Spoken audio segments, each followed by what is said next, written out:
Le conflit d'intérêts ou le délit d'initié n'existe pas dans le marché de l'art. C'est-à-dire que légalement, tout est possible.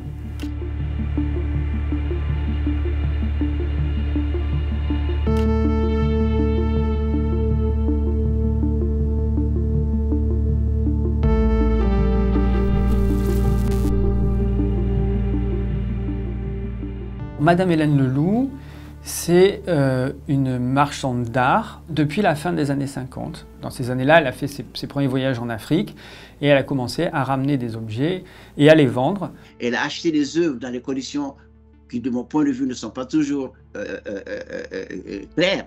Elle va conseiller les collectionneurs, elle va conseiller les maisons de vente aux enchères, elle va vendre elle-même jusqu'à la mise en place du musée du Quai Branly où elle va devenir administratrice des Amis du Quai Branly. Elle va siéger à la commission des acquisitions. C'est la commission qui décide chaque année quelles œuvres vont être achetées pour venir compléter les collections du musée. Elle va aussi être commissaire d'exposition pour une grande exposition consacrée à l'art Dogon.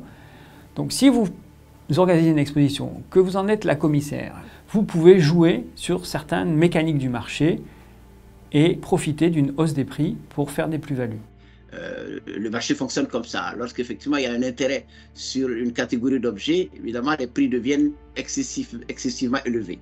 Et c'est ce qui s'est passé pour les objets d'art africain, et je pense d'une certaine manière à la faveur donc, du lancement du musée du Quai Branly. Quelques mois avant l'ouverture de la grande exposition organisée sous le commissariat de Madame Leloup, la galerie Alain Bovis mettait en vente un certain nombre d'œuvres Dogon importantes. Dans ces œuvres Dogon mises en vente, il y avait au moins une œuvre importante qui appartenait à Hélène Leloup. En 1966, Madame Leloup achète une œuvre pour 2750 $ à l'époque, d'une collectionneuse qui s'appelle Helena Rubinstein, qu'elle connaît bien parce qu'elle lui a vendu un certain nombre de pièces. Cette œuvre, récemment, a été exposée au musée du Quai Branly à l'occasion d'une exposition qui parle de la collection Rubinstein. Et le 21 juin prochain, cette œuvre sera vendue aux enchères pour un montant estimé entre 4 et 6 millions $.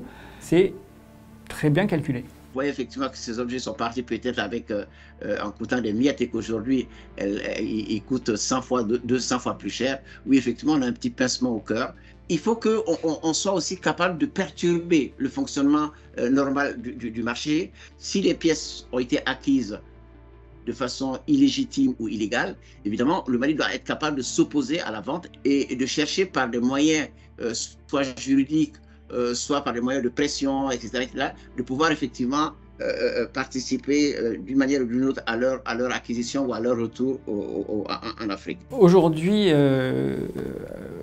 on annonce une grande vente de la collection Leloup qui va avoir lieu dans la maison de vente aux enchères Sotheby's. Donc c'est une collection qui aujourd'hui est valorisée, enfin c'est ce que disent les spécialistes, à peu près 20 millions €. Il faut mettre ça en lien avec la proximité d'une grande exposition que va organiser le musée du Quai Branly en 2025.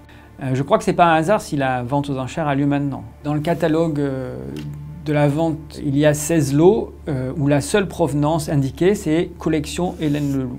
Alors, en fait, ce sont des œuvres qui viennent d'Afrique, mais l'indication de l'endroit d'où elles viennent, où est-ce qu'elles ont été récoltées, par qui, on ne sait pas.